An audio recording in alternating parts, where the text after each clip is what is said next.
Hello everybody, welcome to the Phoenix History podcast today. Obviously we've got a very special guest for us today, someone who I've sort of grown up with in terms of knowing about this individual. We're talking about Billy Childish, who we've kindly been invited to Chatham Dockyards to talk about. Hi Billy, how are you doing? Well, let's not get into that, but I'm here and I'm all right. That'll do.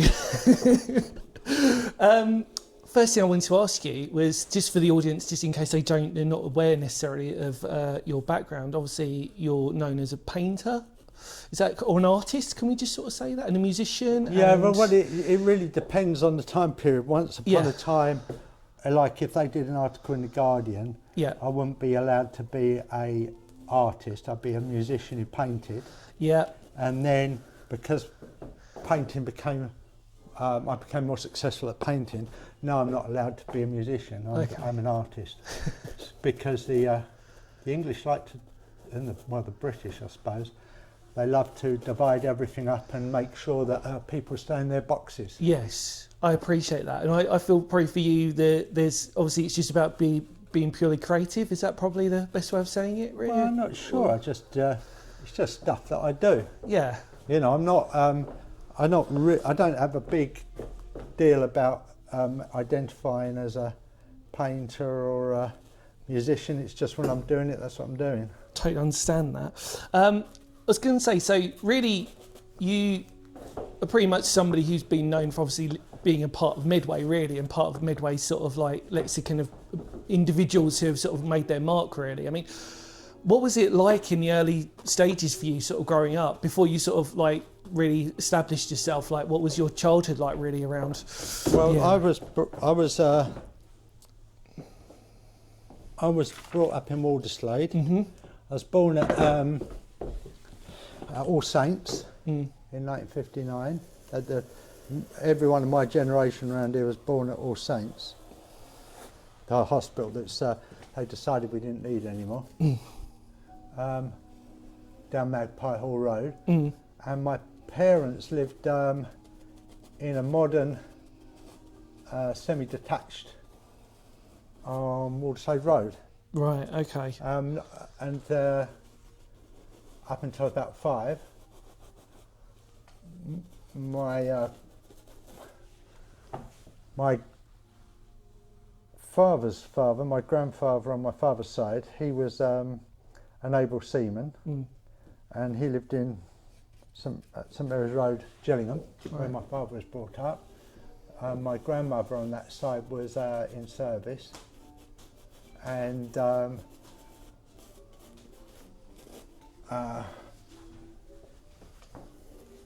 after he retired, Charlie worked in the dockyard, my grandfather. I'm not sure what he did here actually, but he went to sea when he was 14 in 1913. He fought the Battle of Jutland and on the Thunderer, and then they're from West Sussex originally, but he came up here when he joined the Navy at 14. Ended up in Chatham. My mother's side, my which was Lewis, they're from Fairview Avenue. My great-grandfather would have been from Pembrokeshire, from the Pembroke Dock, and that's how he ended up here, because he was a shipwright. Oh, okay. So he lived here, and my great-great-grandfather was a shipwright actually. He's the one who came down. And then my great-grandfather, I know he lived across the road from the dockyard. They were shipwrights, and he ended up joining the Royal Navy. Wow. And being a carpenter as a shipwright. So they were working, and my grandfather was a storeman in the dockyard. Wow. And then my grandmother's side, the Lovedays, they were all Royal Navy, and her father was I've forgotten what the term is. He worked. He was in the engine room an artificer. Oh, okay, yeah. So they were sort of like a little bit more upmarket in the sense that they had trade and what have you. Yeah, yeah. And then Ivy worked in Woolworths on the meat counter, did various jobs, my grandmother. Wow. And then, so there's the one who was my grandfather William, my great-grandfather William, who was the carpenter. He apparently did watercolours in his spare time, which was quite a common thing. These days, if someone does watercolours in their spare time, they're an artist. Then they were just stuff they did in their spare time. None of those were ever kept or survived, but I remember my mother saying that they had them in the house. And then my father's sister was she was what you call a mouldy fig, which was mouldy figs were trad jazz fans, and she was the sort of beatnik girl. Okay. And she ended up going to art school. Right. At Medway. And my father, this was his younger sister, my father really sort of like related a lot to his younger sister, who we called Sis.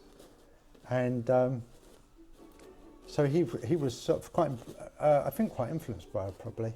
Yeah. And John liked to paint, and when he went off to national service, my father, and I think he did some sort of, must have done some sort of course or something in graphics. Okay. So when he came back from national service in about 56, he got a job at Bernard and Rolfe, which were down by Short Brothers, in the drawing office. Oh, right. And my dad's sort of like quite a, something like quite like social climbing. Oh, okay, yeah. So he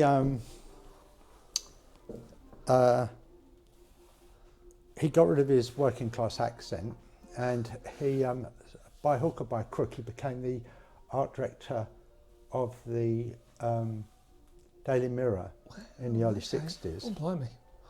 And then and through that he also illustrated the Pussycat Willem. Which is, I don't know if you know Pussycat Willem. The name rings a bell to me. He did the illustrations for them. I'm not sure if it was because it was serialised in the Mirror, and he became a member of Enoch Lodge in London. Wow. So became a Freemason, and then he left the Daily Mirror and started his own design company in about 65, 67, maybe. I'm not dead sure on the date. Around that time. Yeah. And around that time, he left the family. He basically left us, and he had a girlfriend, various girlfriends in London, but he used to come home occasionally, and he was very absent, very unsupportive, and I was sort of like I had someone who was. My brother is quite academic, and I couldn't read or write or do any of those things. Oh, okay. And my brother passed his 11 plus and went to Gillingham Grammar. Right. Okay. And my brother was also very interested in art, in painting, as was I, because I couldn't read or write or do maths or that type of thing. So I was quite influenced by my brother, whose name's Nick, and he's quite academic, and he got into Slade School of Art in London, and I applied. I went towards Slade Secondary, and I was in the B stream there, where you can't do O levels or that type of thing. Yeah. Now, although I couldn't read and write, I came sort of like almost top in the school in the second year, which meant that I automatically would go to the be allowed into the A stream and allowed to do O levels. Okay. But the tutors surprisingly said that I was too eccentric. So the people below me went up into the A stream, and I decided I wasn't going to play anymore. Right. Okay. So I stopped my How education. interesting. I stopped my education at that time, and my father was nothing to do, you know, wouldn't be looking out for me on any of that stuff. No. Yeah. And my mother was someone who was very. My mother was someone who's very, like really old school. If a teacher said something, it was true. If a doctor said something, Okay. it was Yeah. true. Yeah.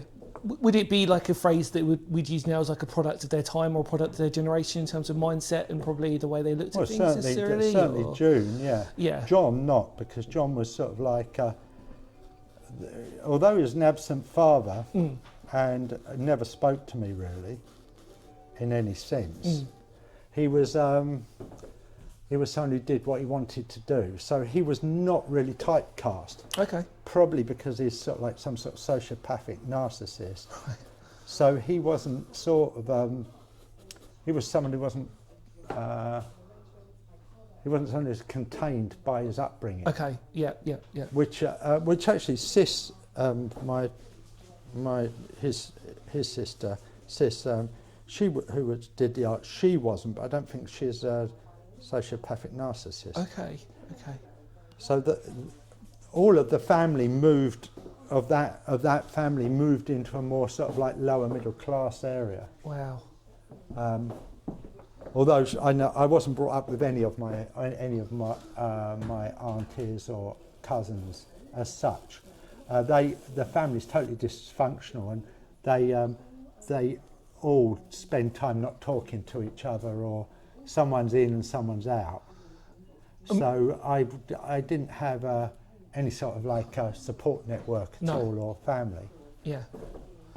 I mean, I suppose in that respect, I mean, did you ever sort of feel like that there was an element of competition in family because everybody's doing, well, from what you said, like obviously there was an element of art that was quite strong within the family and the sort of elements of sort of like success in certain ways. I mean, was there a sort of element that was sort of like competitive necessarily, or were you just on your own paths?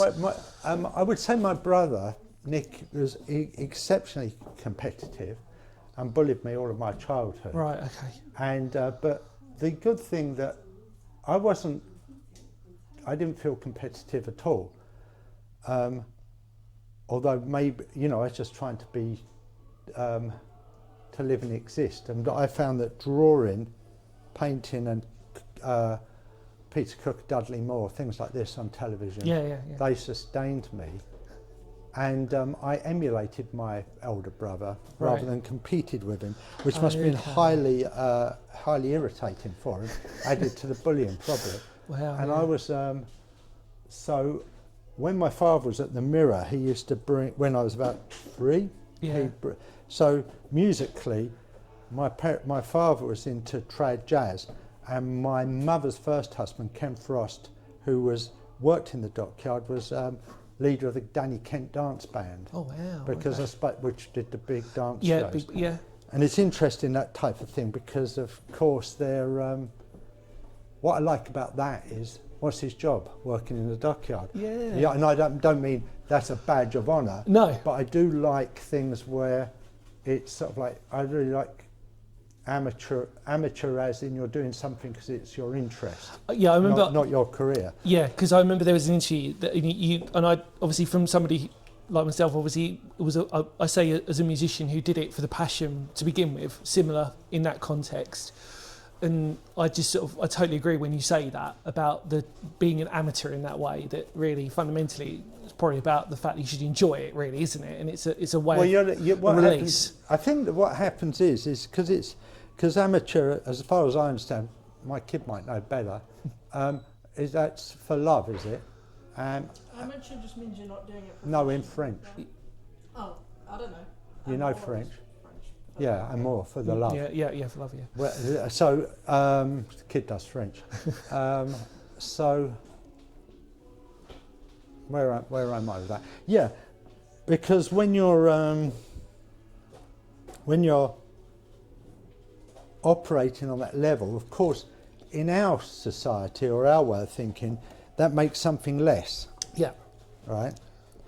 But my experience of things is when people are professional and they have a closed mind, and often they have to carry on or do something to pay the mortgage. Yeah, yeah.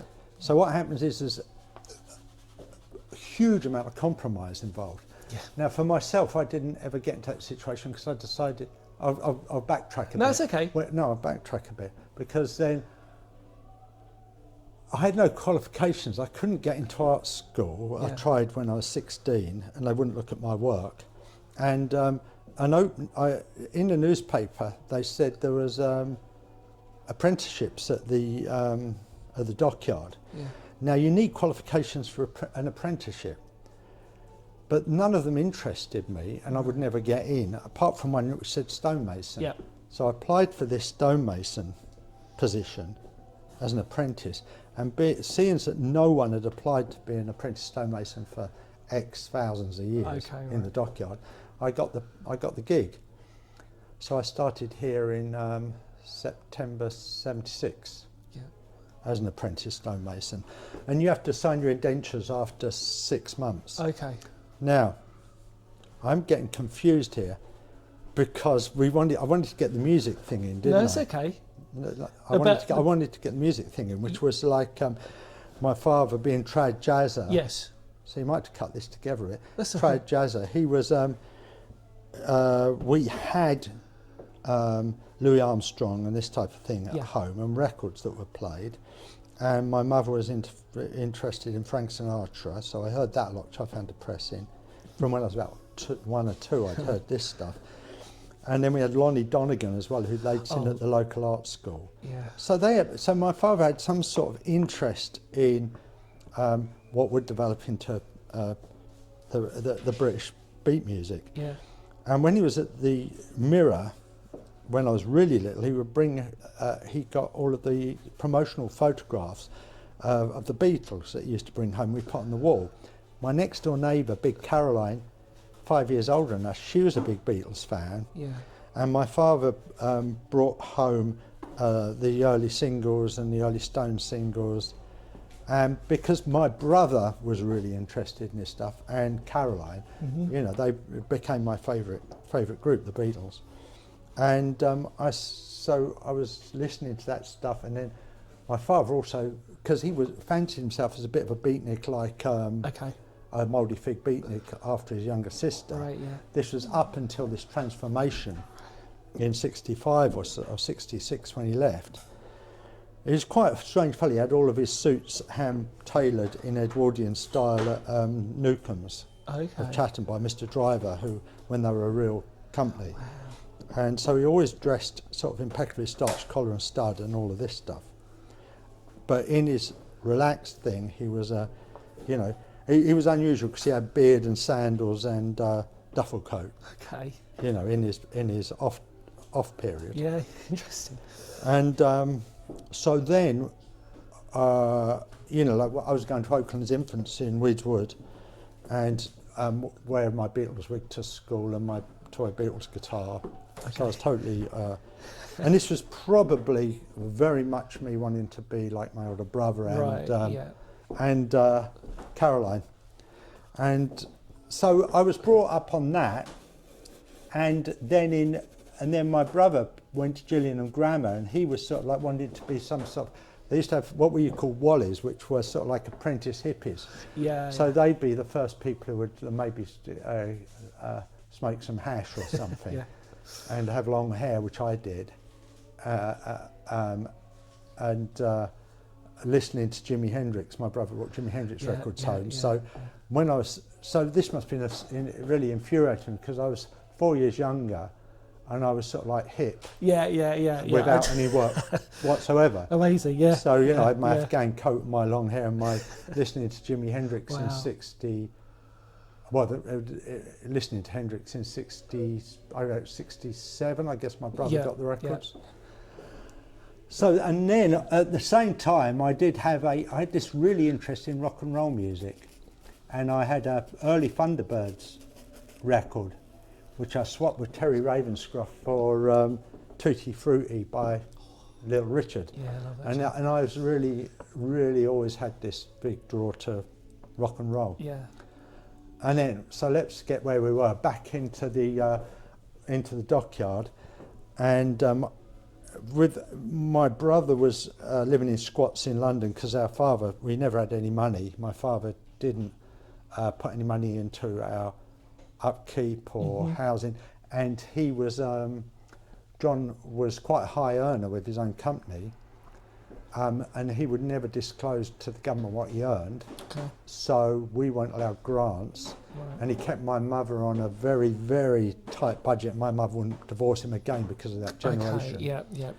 And he would come home sometimes, sort of like every few weeks to have his collars starched, and maybe sometimes rip out the electricity, and sort of like basically threaten us a lot. Wow.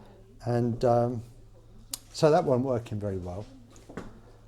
And then Nick was in squats in London, and I had to go on block release from the Dockyard for my City and Guilds. Okay. So I was at the South London Building School. Right. And I was not very much interested in what they were teaching me. Okay.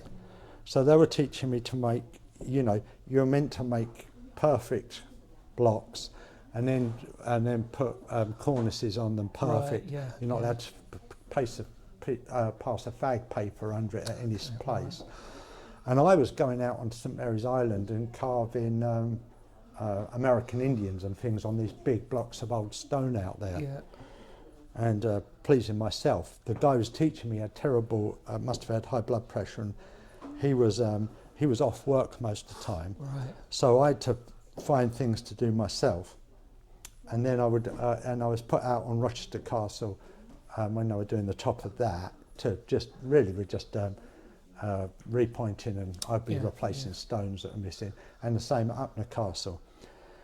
Meanwhile, in London, when I went up and stayed at the squat, they were, we went, you know, I'd go and hang out with those people at the squat, and then we were trying to find food and whatever if we could. So we'd go into the student union, and that was in '76, and that's where I heard the Anarchy in the UK on the jukebox. And I said, "What's this?" And they said, "A load of rubbish." And I thought, I like that. And that was tweaked my interest. Yeah. I mean, then there were, when I was back in the yard here, I was actually at Upnor Castle, and it was after the Pistols had been on the Grundy show. Yeah. And they were all swearing and complaining about their swearing. Yeah. Okay. So it's literally a clash of generations, wasn't it? I suppose in that way. So, and then there's lots of news things. I didn't read newspapers. I'd learned to read when I was about 14. Okay. I didn't read newspapers, and these guys were talking about it, and I'd see newspapers there. Yeah. And I saw how violent and unpleasant punk rock was. Okay. And I thought, well, I don't want to get involved in that. Oh yeah, meantime, but I've got to backtrack again, because when I was at secondary school, my friends were, even my brother had some things I didn't like. I automatically didn't like Genesis, didn't really like Led Zeppelin and these other areas he was going. And then he was listening to Queen, which I didn't like. And my friends at school were into David Bowie and such like. Yeah. And so, like, my brother took me to a concert to see Slade in '72, which is the first concert I saw, which I sort of didn't. I think Mark the Hooper were supporting. Oh wow, okay, yeah. And I didn't really much like that. And I really liked Jimi Hendrix, so I saw Golden Earring down there, and I saw Uriah Heep down there, and it really, I couldn't. Oh yeah, and what's the? Anyway, I saw some of these heavier rock groups. Yeah. And it didn't do anything for me whatsoever.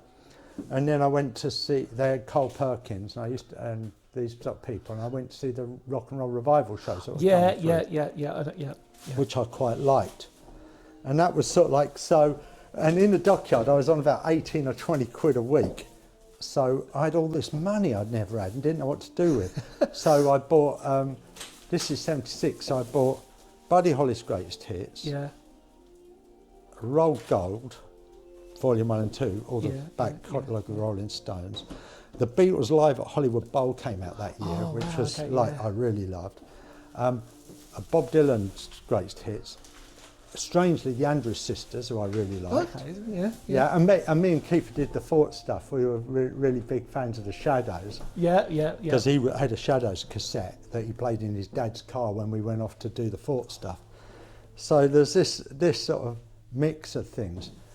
So I was really primed, and then the Jam were playing up in Slade School of Art. Okay. Supported by the Trogs. So I went up and saw that, and I thought, this is really, really good. Yeah. So then I met my friend, a friend of a friend, who had been at the school in the lower B stream, 2 years ahead of me, Steve Simmons, who's since been called Buttonose Steve, and me and him, and he was a massive T-Rex fan, and he followed T-Rex around on tour in '76 with the Damned as a support group. Wow. So he became friendly with the Damned. I met him, and then we just both, whenever we could, bunk the train up on the Charing Cross line and go to the shows in London if we could get in.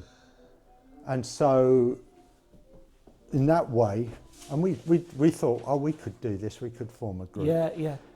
And then at one time I was at the Bull Hotel in Rochester, when it was posh.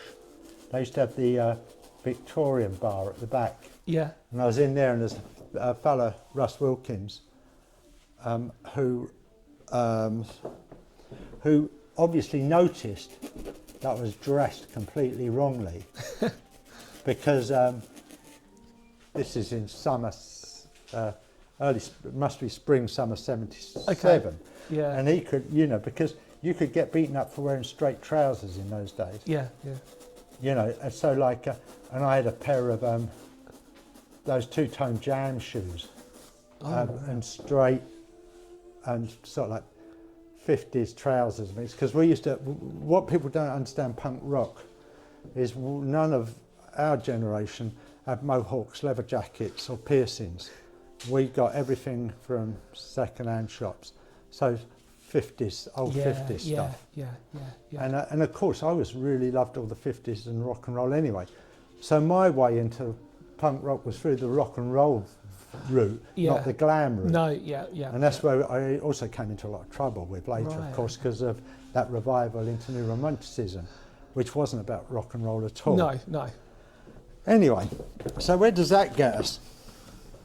I suppose it just sort of brings us up to, you're talking about obviously music and the culture, about growing up really primarily as a teenager, and obviously getting into punk rock at the time, and obviously changing culture.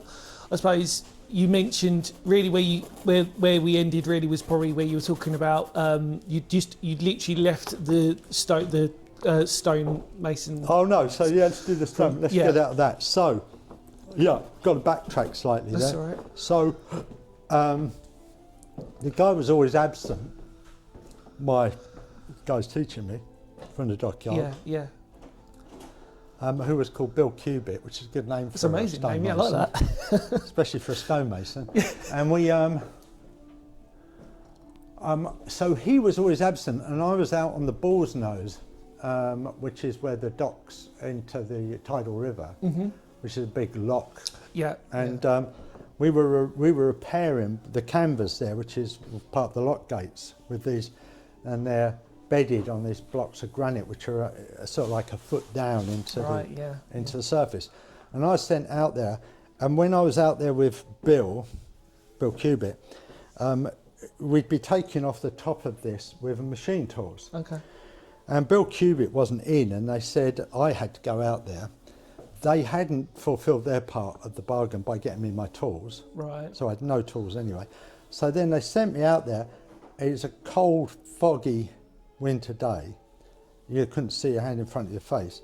And I was told to use these machine tools with a club hammer.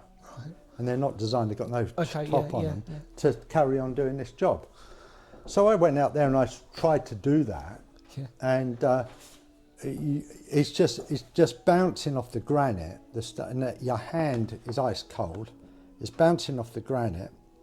There's no top to the tool. It's a machine tool to fit into the machine. So the £3 plumbers glancing off that and hitting my hand every few minutes. Yeah. And I'm getting over it. And then this metal started fracturing, so I was getting bits of shrapnel in my hand. And then it slipped off again and hit my hand. And in fury, I whacked my hand a few times with a hammer. And then just chucked all the tools down, walked over to the Red Cross station and said, I've done this. And they bandaged it up and sent me home, and I never came back. Wow. Yeah. And then I had to find out what to do. Luckily, whilst I was here, I drew all the time, and up in the castle I drew all the time. So I'd sit in the tea hut, and I just drew. So although John Holborn at Walderslade Secondary Modern had taught me a bit of drawing, and I tried to learn a bit, and I was sort of like reasonably talented. I had a reasonable natural talent. So I started painting oils when I was 12, and I painted all my life, but I'd not really been pushed myself. And this drawing, after about 600 or so of them, I got quite good at it. So I went to see John Holborn, who was my old art teacher at Walderslade Secondary, and showed him these pictures, and he said, oh, finally you've learned to draw. Okay. And I said, well, I want to apply to art school. Yeah. So I knew Slade because my brother was there, and he told me, someone there mentioned St Martin's down the road on Charing Cross Road. So John wrote me a letter, and of course, I applied to Medway again, and Medway still wouldn't look at my work. Oh, okay. So then I applied to this St Martin's and Slade. Slade didn't want me because I had my brother and he was already trouble, in a different way than I am. Okay. And I went into St Martin's, took the drawings in there, and they accepted me on what they used to call a genius clause. Okay. Which is showing outstanding artistic ability, which means you didn't need the qualifications. Okay, yeah. So then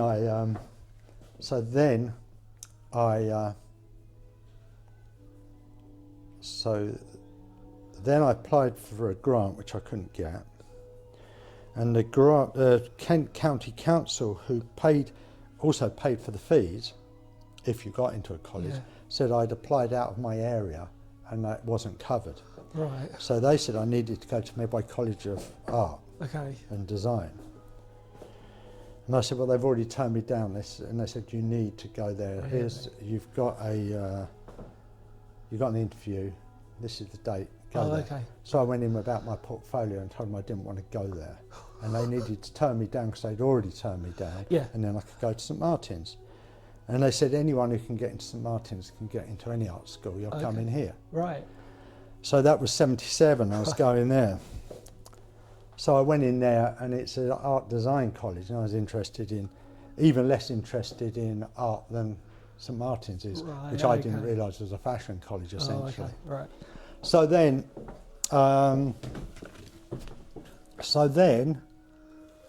I met Bruce Brand, who was friends of Big Russ, who'd noticed I was a punk rocker. Yeah. Me and Big Button-Nose Steve had not managed to form a group. They'd asked me if I was interested and asked if I wanted to sing in their group based on my trousers. And love that. Yeah. And people will attest I have no musical ability. So that was quite common back then in punk, though, wasn't it? It was more about the way you looked and your attitude, I suppose, than necessarily the music. Would that be a fair comment to say? Or just no, I don't think that at all. No. I mean, it certainly let a lot of people in without talent. Yes. Yeah. But that wasn't. No, that isn't. That's just a urban legend. Well, there's vague truth in any statement. Yeah. But that's more my sort of like style of dismissing myself. Yeah. But essentially true at the same time. So then I clashed immediately with the school authority, the art school authority. Yeah. And I didn't want to do anything they wanted me to do. Okay. and I sort of like, in the meantime, I discovered Dada and anti-art, which I found really useful for mocking the college. Mm-hmm. And they had lots of stupid projects. They said it's a foundation, you find out what you want to do. I said, I know what I want to do, I want to be a painter. They said, yeah, but you might want to be a photographer, or you might want to go in fashion, or you might want to do this. I said, I might, but I don't. Right. And I was also the youngest person on the course, on the foundation there. And I'd also come from a secondary school, a very rough secondary school, and worked in the Dockyard. And most of the people were nice grammar school kids, 2 years older than me, who were sort of like put up their hand to go to the loo type thing. Right. And we were, at my school, no teacher got any respect unless he deserved it. Right, okay. And in art school, no teachers have a teaching qualification. And in those days, it's mainly men. Yeah. And those men liked beer and were bitter about not getting anywhere in their career and ended up teaching. Yeah. So anyone with any talent, especially a boy, would be a target. Yeah. And also, these men were also after the same attractive girls who they had allowed onto the course. You could often, it wasn't all that, but you could sometimes see someone come for an interview and say they are getting in. Okay, right. You know, Okay. which I'm sure they said as well. Yeah. We had one female tutor on the unit. Really? Yeah. And it was, you know, the total opposite of now, where it's nearly all women as far as I can see. Anyway, which is another, you know, it's always swerved from one ditch to the other, isn't it? Yeah, you're absolutely right. With the I agree humans. more, yeah. So then, so I was thrown out. I was put into printmaking. Well, we used to do blocks, so I'd be in printmaking for the first 2 weeks. Yeah. So first day of printmaking, I was thrown out for printmaking, which meant I couldn't do printmaking for answering back, not really swallowing what I was being told, which was contradictory and made no sense, and that don't work with me. No. Yeah. So I was thrown out of printmaking on the first day and told I would never set foot in a printmaking studio again. And so I went back down to see my personal tutor, and I was sent down to 3D, which was the 3D department. Mm-hmm. And you can imagine, I wasn't interested in that either. So I was thrown out of the 3D department later that day, and it carried on from there really. By the first, so I was in at September. By November, I got a letter telling me that I was basically on probation. Right. Due whether I'd be expelled or not. Yeah. Because of course I'd also been accepted into this art school on the Genius clause. Yeah. So second one. Yeah. And they quickly figured out I wasn't. Right. And I was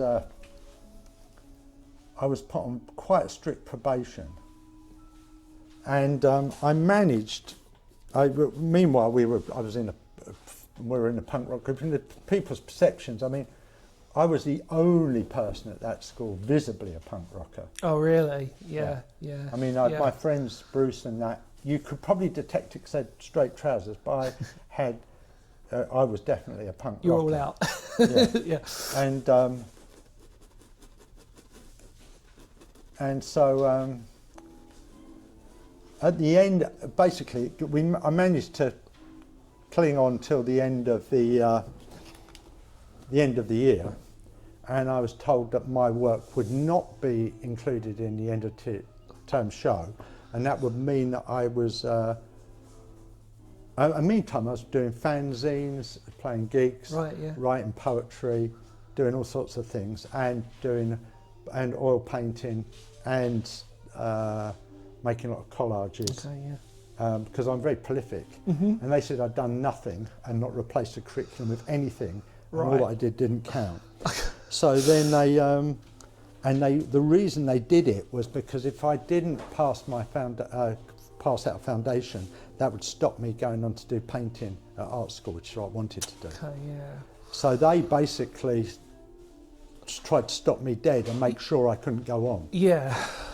So, I had this old 1940s suit and a hat that I bought at Wally's on Rochester Banks, which is the Wally Hanman's Antiques. It's a really funny old guy. I used to help him carry his stuff in sometimes. Oh, nice. Real crazy little guy. I had my father. All his Newcomb suits and all his shirts and collars and all this stuff was still at the house. So anyway, his collar and tie and old suit and cap and hat, and then a little suitcase full of collages. And I went up to St Martin's, went into their interview room, showed them my work, and accepted on the spot on their Genius clause. Second one. Yeah. Okay, yeah. Wow. So then I went back to Medway because I was still there just during that time, and they said, "Where have you been? What are you doing?" I said, "I've been up to St Martin's. I've got in on the Genius clause on this work." They said, "Well, you haven't." And I said, "Well, I have." And they said, "No one is accepted on interview. Okay. You can't be accepted on interview." I said, "Well, I was," and that made them really, that really foxed them a bit. So in '78, I started at St Martin's. I was living in a squat opposite King's Cross, Clarendon House, which is the only one they haven't knocked down. And sometime with my brother in squats. And I went in there, and abstract expressionism was all the rage. Okay. And I walked out at quarter term. And then I was on the dole for a bit, painting and doing the music. Then I decided to apply to Oakwood Hospital as a ward porter. Yeah. So I went to Oakwood Hospital as a ward porter. It was low pay and awkward to get to, right? Because I'm in Walderslade. Yeah. So you got to get to Chatham, to Strood, to Maidstone, and then walk up the hill. Yeah. Anyway, after giving some of the doctor's patient advice, I was forced to leave that job. Okay. So then I was on the dole again, because and they tried to. Thatcher was in by this time. Yep. And I was going off and playing music and doing my writing and doing all the things I like to do, because we were very fortunate at that time, being able to sort of work the system as far as being unemployed and things went. Yeah. But then they sort of like wised up, and Thatcher came in. They'd be cracked down on the dole. So they, in 1980, I applied to St Martin's to do painting, because they wanted me to stack shelves, and I've got no qualifications. No. So I applied to St Martin's and got in on their Genius clause, obviously. And I must admit, I do like the fact that I got, I think, 4 times on the Genius clause, and 4 times decided it wasn't true. And that's great. You must be a rarity in that respect, that you get those opportunities. At least it's amusing. It's like, Stupid term anyway, but good fun. And then I was going. My father was still absent and still not paying any money, but because I was on a degree course, my brother, we got a nominal grant.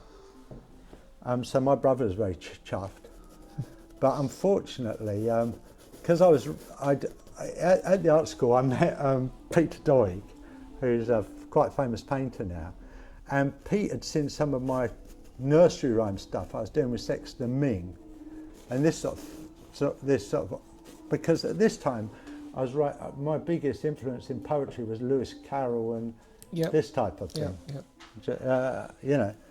So then. And he said to me, "You might like this," and gave me a Bukowski book, Tales of Ordinary, Erections, Ejaculations, and Tales of Ordinary Madness, or whatever it's Amazing called. title. Yeah, good title. Very, very catching. So I read this and I suddenly realised, because I missed out that I was sexually abused when I was 9. Right. And I'd had a lot of, and been really terminally bullied all my childhood. Yeah. And I suddenly saw this thing where someone said exactly, there was no filter on what was allowed to be poetry. Yeah. And I'd been brought up with poetry being something inaccessible. Slightly sacred in a weird way, I suppose. Well, I don't know, for me, just inaccessible. Yeah. So then I just, I just started writing about everything. Right. And publishing that stuff. And it was, there's a funny story because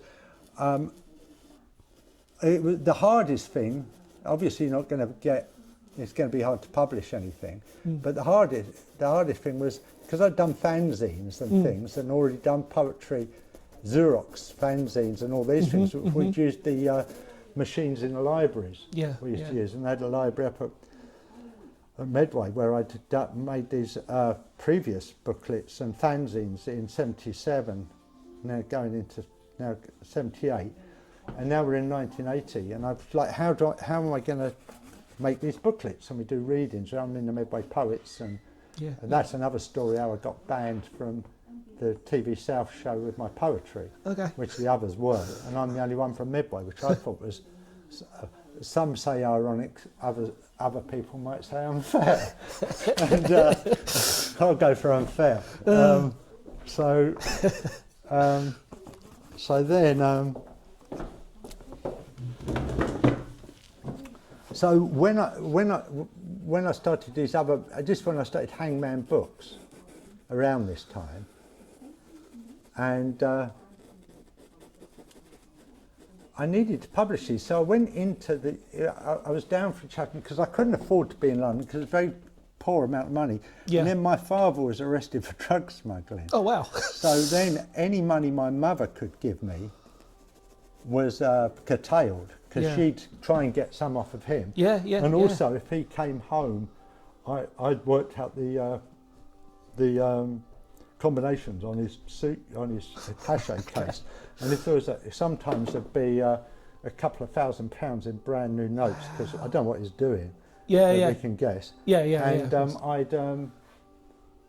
and they'd be. My father's a serious alcoholic, right? And so if that packet was open, I knew in no way he knew what was in it. So I'd take some of it. I found out later that my mother knew the combinations and was doing the same thing. Interesting. Right. But then when he went to, but the really good thing is when he went to prison, I had to go and tell his parents, who were good working class people, that their golden boy had been put down, because no one else would dare tell them. And I'm the only one who always talks to everyone in the family. And we knew he'd been arrested. His company, he'd misdirected so much money from this company he ran, and there were 2 other partners, and they were really happy to get rid of him because he'd misdirected over 100,000 in the last few months on alcohol and prostitutes. Wow! So they used to do work for the Royal Mail and the Royal Navy, so they could easily just get rid of John from the company because they're their clients. And John, although being a Mason and actually preparing to become trying to become a Tory MP because he's friends with the Soames and people on the right wing of the Tory party, he made the huge mistake of being caught, which, because obviously the behaviour's fine, it's just don't be caught. Yeah. So then, so all the money dried up, any extras. So why was I telling you the money dried up? I'm telling you about trying to do the fanzines. So then, so then I couldn't travel up to London because there's no train fare, and I couldn't afford to live anywhere in London. And I couldn't get in a squat. My brother's at some squat, and also. I was doing my oil painting at home, and the art school said to me, "Where are your oil paint? Where's your work?" Right, and I said, "It's at home." Right, I said, "You need to bring it into college." And I said, "Well, I don't want to get contaminated by the colleges," which they didn't like. They said my attitude was no way of getting a degree, and I said, "What do I want a degree for? So I can teach people to get degrees like you do." Which again was a problem. Yeah, absolutely. So I was sort of like quite not an easy student. No, yeah. And then I was down here and I went into Medway College Design before I was banned from entering the building, which did follow, and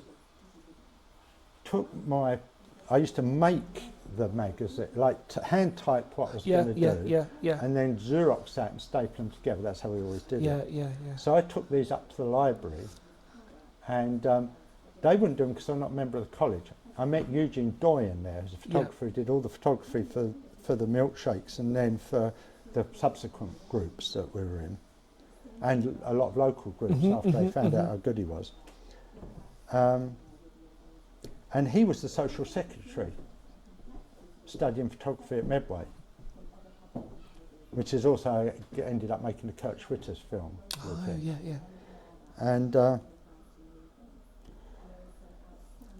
the funniest thing was, I don't know if this ever come out before, they had these bloody fruit machines in the student union. Yeah.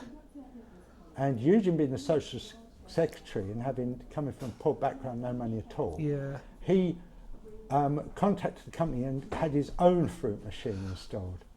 So this is how he made money.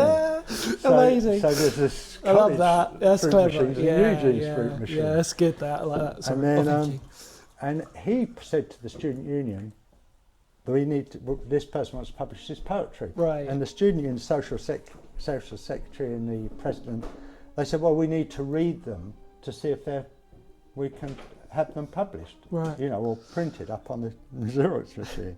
And Eugene's really great. He said, why, are you an expert on poetry then? And they said, well, no. And he said, well, so it's nothing to do with you. Oh my God. So anyway, they go up to the library, and and meanwhile, I've got permission to paint at home, even though I'm meant to bring the pictures in by Bill Henderson, who was my personal tutor at St Martin's. Yeah. And so they're dropped off and to be printed. Next thing, they've been confiscated. Right. I'm called in by the head of the college, who tells me that they've been confiscated. I can't have them back, these things, because they contravene the Obscene Publications Act, and his job is to protect students at the school from this type of thing. And then, next time I'm up in London, at St Martin's, Bill Henderson asks me where my work is, and I said it's been confiscated by Medway College of Art. So he rings up Medway College of Art and says, where's my student's work? This stuff he's been doing. And the head of Douglas May, that's his name, is the head of Medway College of Art. He rings up Simpson, who's his mate, who's the head of St Martin's. Right. So then, Simpson at the head of St Martin's had already crossed swords with defending another student who was expelled. Okay, yeah. He says to Bill Henderson, "What's your student doing down in Medway and not attending, right. and trying to publish obscene material?" And Bill Henderson said, "I don't know." And I said, "Well, he said I had permission to work down in Medway, I've got no money." And he said he never gave permission. So then they did a what do you call it when you've got to fulfil various conditions? Oh, like a probationary type of period. And so my father's in prison. We've got no money, and I'm required to get into the art school when it opens, right, and not leave till it closes. So essentially, they put a parameter what I can't fulfil, right. And then shortly after they send me a letter saying I'm no longer a student at their college. Yeah. And then we're back into fun again. Wow. I mean, what was it for you growing up in that period of time doing all that? I mean, did you feel constricted at all? Was it basically make up your own rules as you sort of go along? Do you know what I mean by that? Was it kind of like just like you said before, you'd already got an idea of what you really wanted to do art-wise. Well, and I got that idea from when I was very, very young. Yeah. You know, that's what I decided. My mother, because I couldn't read and write, she used to read to me in the evenings. Yeah. And various books like Reach for the Sky, Douglas Bard, and these things. But the one that really resonated with me was Lust for Life by Van Gogh, which she read to me. And I sort of like immediately felt, right, well, that's what I'm going to do. So no, the strange thing, if there's something like, even the fact of getting into music, whilst not being allowed in the school choir, is because I've got a strange resilience, which is not any of my doing. No. And I'm not, and I do what I want to do, and I'm not interested in what other people are interested in. And it's not like, and it's the same with the amount of work I do, because I don't really try to do anything. I consider myself sort of quite lazy. But I don't, you see, my older brother was always looking for our father's, I always forget the word, approval. Okay, yeah. And I think that's also very irritating to people, because you see, and my mother as well, you know, everything's really about some sort of approval from authority. And I'm not sort of rebellious, I'm not interested. I mean, I can't be interested in what I'm not interested in. No, absolutely. And I've not got, and it's also, I'm not anti-success or any of those things. It's just that the things I'm interested in, like in art, you see, I don't go to galleries, I'm not interested in art. And I had a lot of problems at art school. And I'm not interested in who someone thinks they are, or if they've won, or if they're clever or whatever. I take people as I find them, which is another big problem, of course, for hanging around with art people, because they're very pleased. And so it was like, I don't have that normal constriction, and it's not, or ambitious constriction. But it's like, you can't make it up, in a sense. So, you know, it'd be too impossible to pretend to be what I'm like. But I think that's a nice thing though, isn't it? Because like growing up and hearing stories about like you as a musician, and obviously obviously hearing stories about when I was growing up about your musicianship, and obviously... Well, that's not much of that. Well, no, that's the thing. And I remember, because my own personal story is how I was working HMV in Maidstone at the time, on High Street, and a colleague of mine at the time was like literally bought all your vinyls, and they used to store them up on the side. And he was like, oh, you've got to listen to this amazing music sort of thing, because he was really into sort of certain... I can't really describe the type of music he was really, really into, but I was just listening to it, and it was just such a breath of fresh air. And then obviously the moment you sort of go, you talk to other people, you were instantly recognisable in Medway culture, for me growing up especially. And I think it was always nice that, because like what you rightly said, is that because you're such an amalgam in a really open-spirited way, that you have no restrictions on yourself. I think it's quite an inspiration to certain people. Yeah, but I can see what you mean. But the weirdest thing is, you see, there's no. I haven't constructed any of it. And I don't know. I don't know how I paint pictures. Like, I don't have any remit. There's no rhyme or reason. No, the remit is I'm coming in to paint a picture, so what shall I paint? Yeah. And on Monday I come in and paint a picture, or a few, you know. And because I don't really identify or worry about it, it makes it very easy. And like with the music, you see, it's never for the audience. No. Because we always sort of trusted. I was very lucky with the people I met in Mick and that, in the Milkshakes. Some of the people I work with, in that the audience is, it's almost like, well, maybe, you know, it's because I really like the audience, and I really like the freedom I've been given to do what I want. Yeah. But we're never thinking of like, what would they want? No. And sort of, and because it just happily worked out that people if you believe it and do it, you know, probably someone else will. I was going to say, isn't that the best way to be though, surely? Because you sort of believe in yourself and you believe in the fact that you've got that, your own, you know, there's an element of sort of like just being free within yourself. And then if people gravitate to it, they gravitate to it. And if they don't, they don't. You know what I mean? Yeah, well, like with me being I'm a successful painter, not a successful musician as such. I mean, that was, I was told that would never ever happen. Really? Because of what I've said and people I've annoyed. And, yeah, because they don't like people who are, you know, they like marketed rebellion, not people who think for themselves.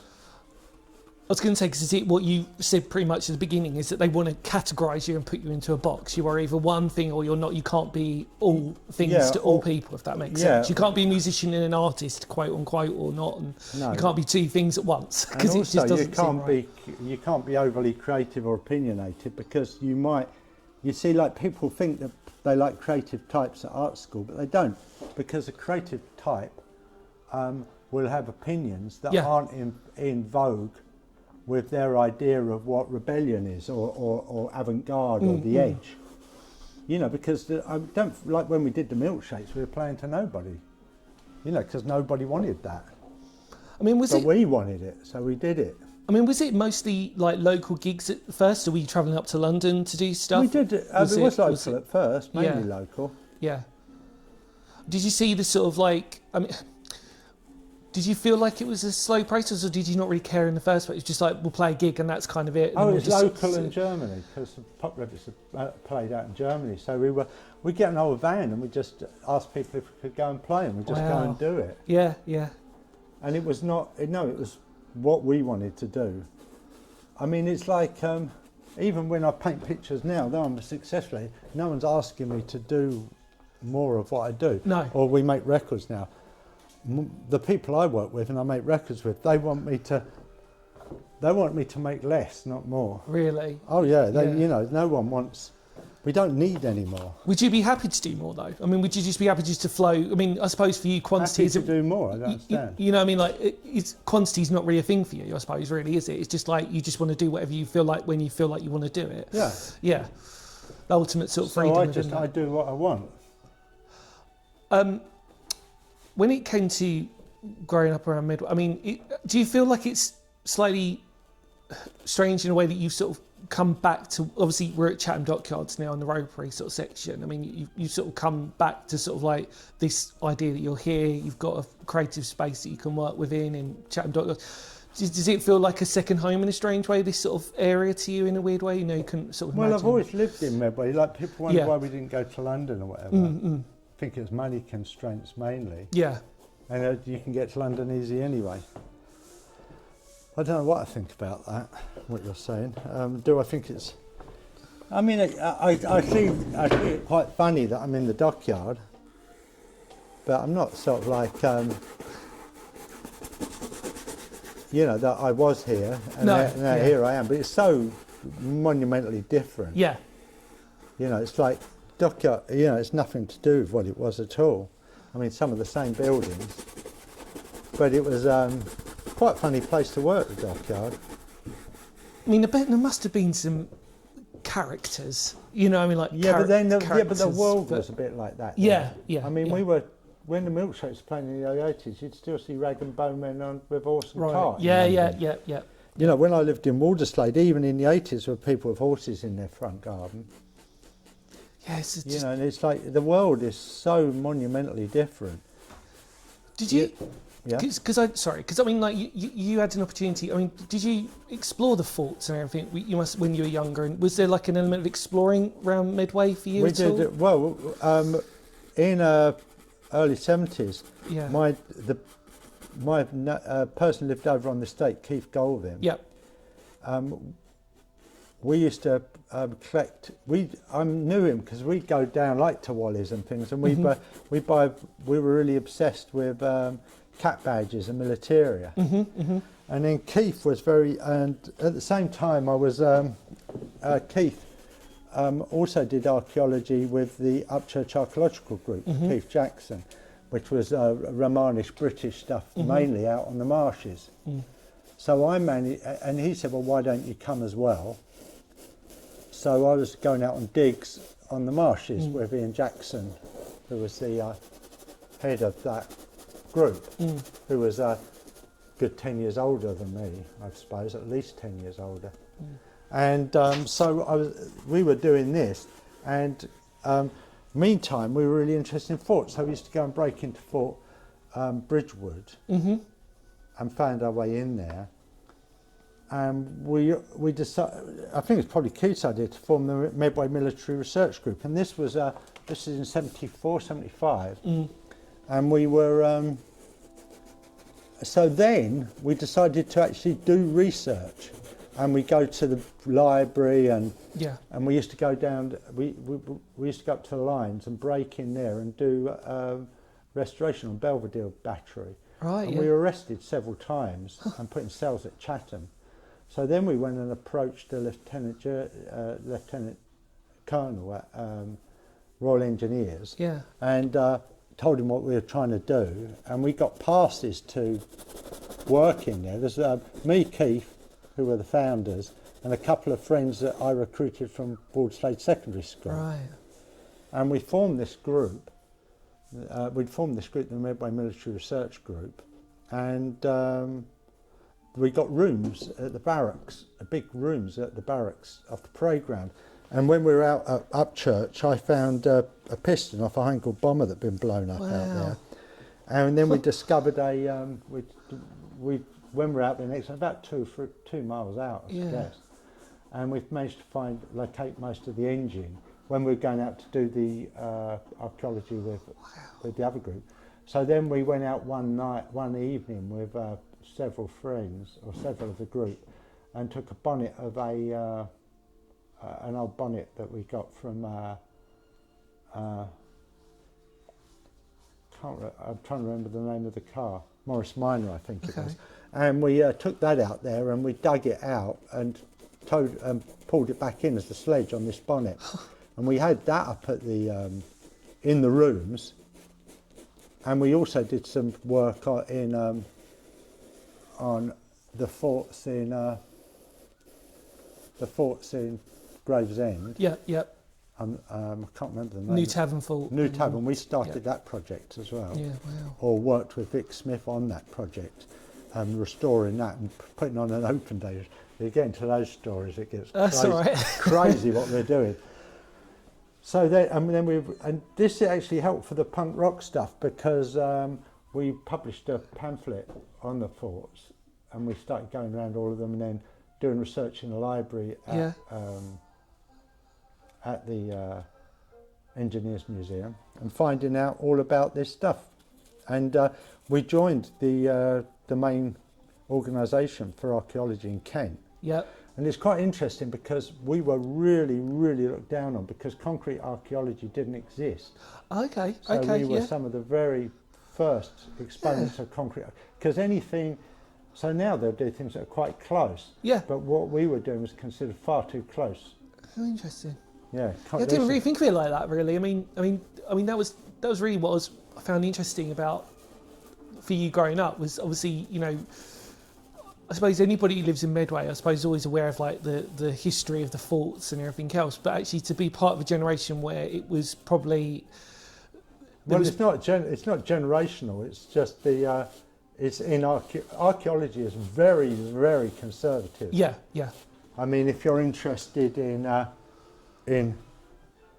like, I'm interested in everything.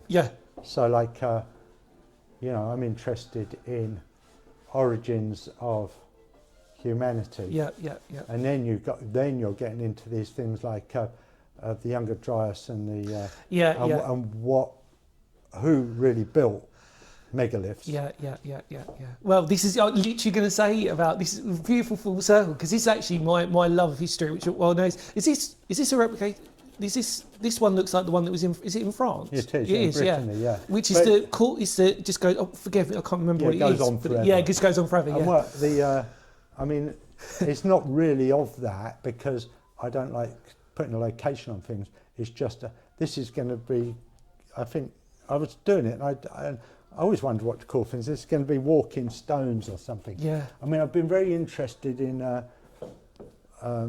since I mean, interest something different, but America, on the American Indian side, and the mound builders, yeah, I know, yeah, and the Smithsonian and the giants, all of this stuff, and the American Indian side, we didn't build this stuff. Yeah. And it's like, and of course I was very interested in the Sioux Wars and things when I was in my 20s. Yeah. And you know, I've done sweat lodges before, and I know, like in a sweat lodge, the stones are considered to be alive. Yeah, you know? yeah. Well, of course, I suppose they're as alive as anything else. Everything's vibrational. Yeah, isn't it? yeah, absolutely, yeah. So I mean, everything operates at a different vibration. Couldn't agree more. But it operates. Yeah. And it's part of the creation, and we've managed to disassociate ourselves from lots of that as humans. I could easily chat to you about, because that's really my love of, I mean, I'm very similar to you in lots of ways in terms of like the fact that I'm interested in lots of things and everything, you know, once I find a new bit of information, I sort of seem to be obsessed with it for a while to really dilute it in my brain to sort of like find some rationale and understanding so that I can at least... Yeah, I was like, but the problem, it's really funny, like I've done poems before because I get listed as the only thing he's interested in is the Great War. The only thing he's interested in is Romano-British. The only thing he's interested in is Ice Age. The only thing he's interested in is rock and roll music. The only thing he's interested in is classical music. And there's this, I've got just this the whole list, lot. but I'm, you know, depending on who it is, you'll find out the only thing I'm interested in, because I just think it's, you know, it's an interesting world. I think that's what really. I'm so grateful to have this opportunity, really, because I mean, this is what I really found fascinating was that it's just, you know, the fact that you are, that most people, I'm not even sure many people would know that you're interested in like the fact that the history really does correlate through with what you do. And do you feel like it's impacted you in lots of ways, in sort of in ways that you sort of some, like ironically you're drawing or you're painting, sorry. Well, I've got as far as the painting and drawing goes, the answer is I've got to do something. Yeah. And that's why I'm a painter or an artist. Yeah. Actually, as far as the art world goes, I say I don't do art, I do painting. Yeah. Because I don't like artists much, they're a bit boring. And you know, they're very closed as well. Anyone who specialises, that's what we should say rather than amateur. Specialisation. Yeah. And that's where you get with archaeology. Yeah. I mean, you've got people like Hancock and that, who isn't trained as an archaeologist. No. And dismissed by people who have trained as archaeologists, who know half of what he knows. Yeah, absolutely. Regardless of whether you agree with his hypothesis. I think it goes back to the thing that I've always believed in, which is you don't have to have a qualification to be qualified in something. Excuse the pun. Do you know what I mean? If you've got a passion for something, you like.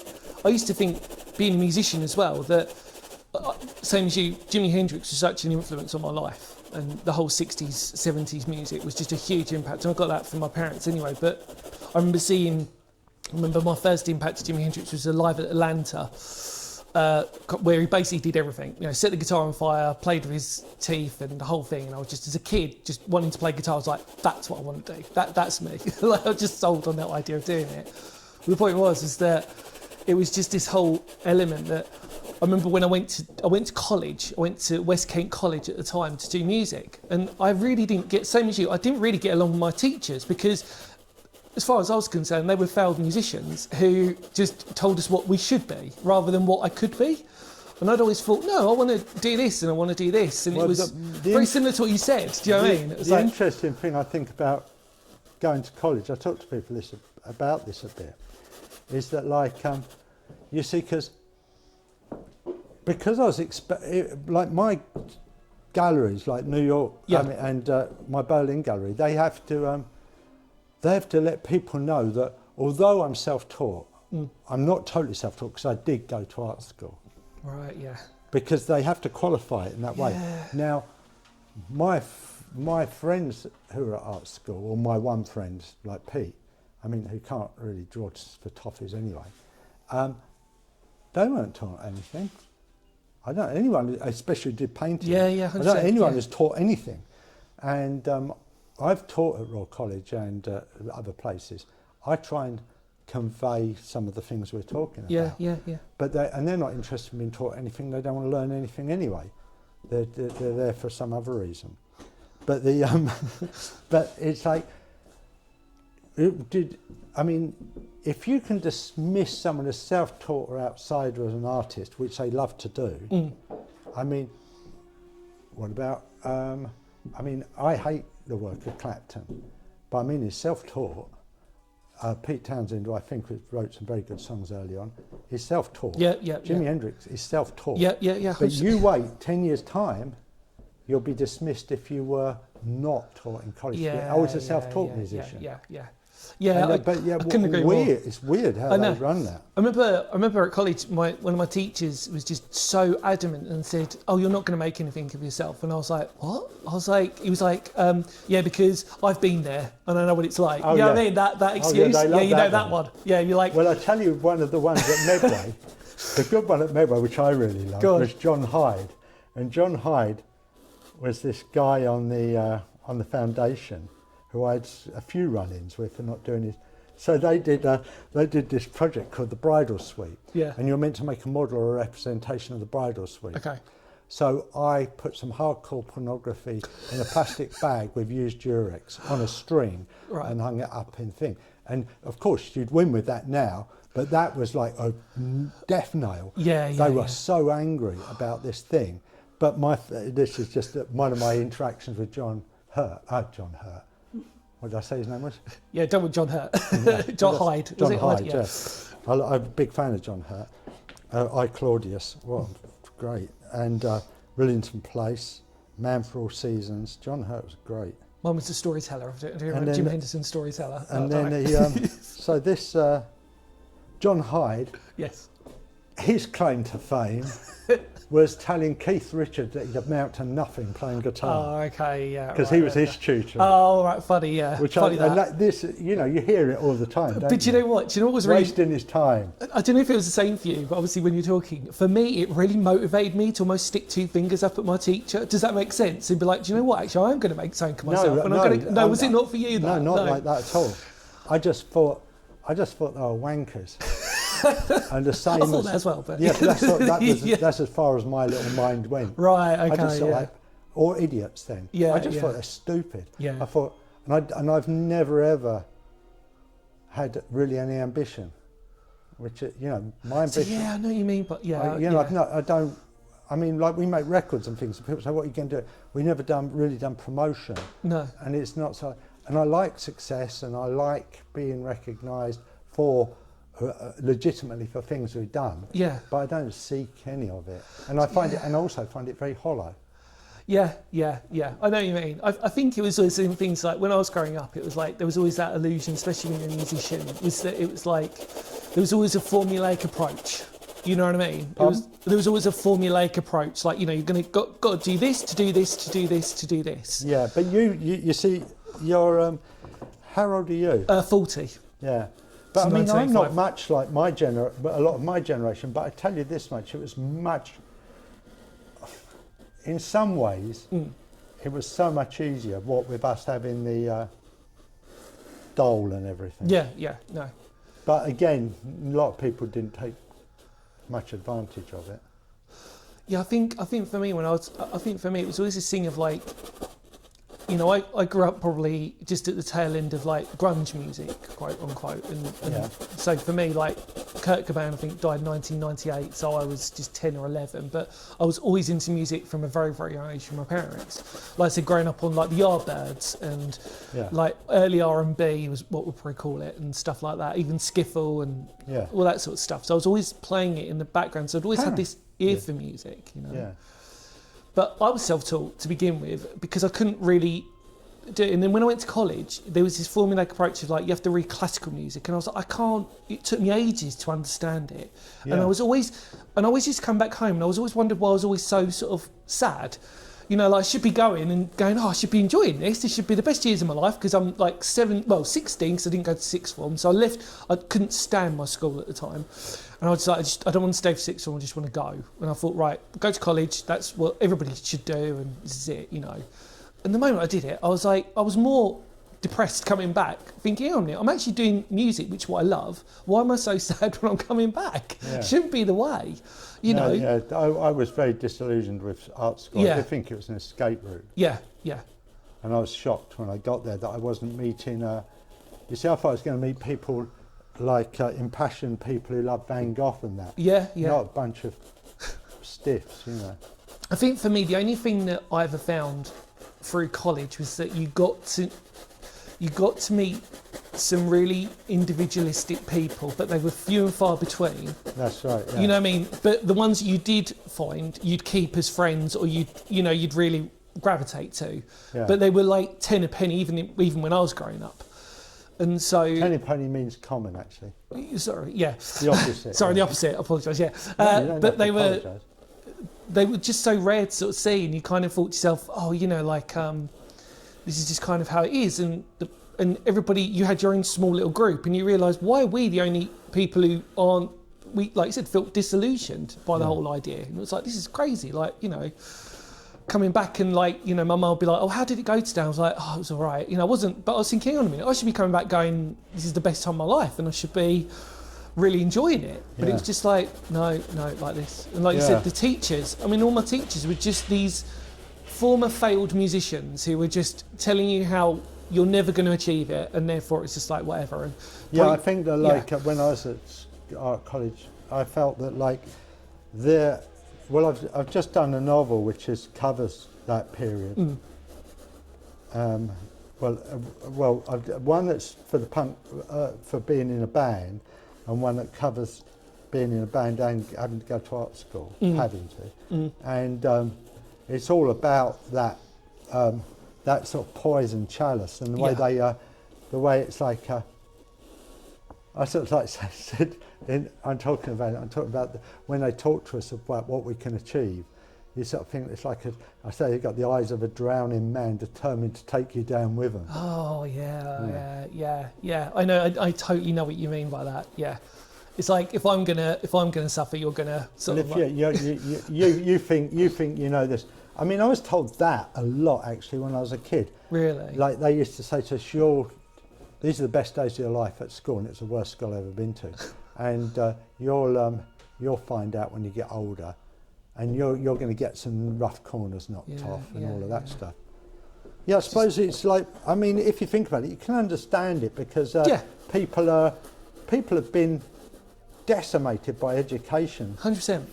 For generations. Yeah. And the thing is, the education is meant to offer you this promise, but it does it promises you something, but it's not. It can't deliver that thing. No. I mean, especially for the modern kids, because you know, study what you like. You'll only be a barista. I know, obviously. Or teach people to do it. Well, this is it. And I totally agree with you on that. And I think that obviously now we have like a mental health sort of like crisis where you've got so many lost, you know, kids who are growing up now feeling even more lost and disillusioned because the jobs are fewer, you know what I mean? And there's less opportunities to sort of have this type of thing. So there has to be an element of, I don't really know, like there's to be an element somewhere to sort of facilitate it, you know what I mean? And well, I don't know if I think we're on the, you know, I think it's a little bit over, you know? Yeah, no, I know, I appreciate I mean, that. it doesn't mean you can't do stuff and it's not worth doing. No. But I mean, there's no, I can't see how it resolves itself, really. There's no obvious out, would that be the way to say it? Well, you know, like when you had the polls over before the COVID. Yeah. I mean, anyone who was in building or doing anything, if they wanted someone to work for them, they needed someone who didn't mind working. Yeah, absolutely. And I tell you, when I worked in the Dockyard, no one wanted to work then. Oh, really? In the 70s. They're all skivers and complaining about the dull people. But the thing, at least something was mechanised and moving towards something, but then it was just serving the military anyway, or serving the Royal Navy, and like, you know, even now. I mean, I pay huge amounts of tax, and I don't do tax dodging, but I resent it being used for killing people. No, 100%, could not agree more. And I think the other thing is, obviously, back then as well, I mean, the Dockyard, like you said, was an epicentre for people to work, if that made sense. Do you know what I mean? It was like, if you were local to Medway, it was like almost like a beacon of sort of saying, well, it wasn't a beacon. Not in a positive way. My friend Butt knows, you know, we were educated as Dockyard fodder, you know, Walderslade. Yeah. I mean, it wasn't sort of like, but it gave you something to do. Yeah. There's no beacon, but of course all the supporting industries go. But then, like, I don't know. It's too big a problem for me to understand. I mean, most things are too big a problem for me to. I mean, I don't know. All I know is that you should find out what you'll enjoy doing and try and do it. Yeah, I think, and that's probably the best way that it should be, I suppose, isn't it, really? Well, you haven't got much choice at the minute. Yeah. I mean, we don't have connection to the land or the way we eat or what we do. So what choice you got? No, I agree. I mean, unless you sort of like go off grid, and that's a very big thing to do. Hard thing to do. Well, yeah, I'm so honestly grateful for having the time to sort of speak to you and to watch you operate. Sorry, is that the right way of saying it? Yeah. Yeah. I mean, do you ever have any plans for sort of like once you sort of finished? So, I mean, or will this just be, will you move on to something straight away? Sometimes you need time to reflect on it, or do you? No, I just do them in one hit and then forget about it. Yeah. I mean, someone else might have plans for it, like it might get shown, it might not. I just paint and then the galleries say, oh, we're interested in that, can we have that? Thank you so much for sharing your stories. Really, really means a lot, and I'm sure there's going to be a lot of people out there going to be listening, just sort of like hearing the fact that you're involved in sort of like history of Medway before most people would sort of recognise the idea of knowing about the forts and the archaeology and stuff like that as well, and growing up with it. It's really great that you shared your memories, and really appreciate it. Thank you so much. Oh, it's a pleasure. Thank you. Take care, mate. You too.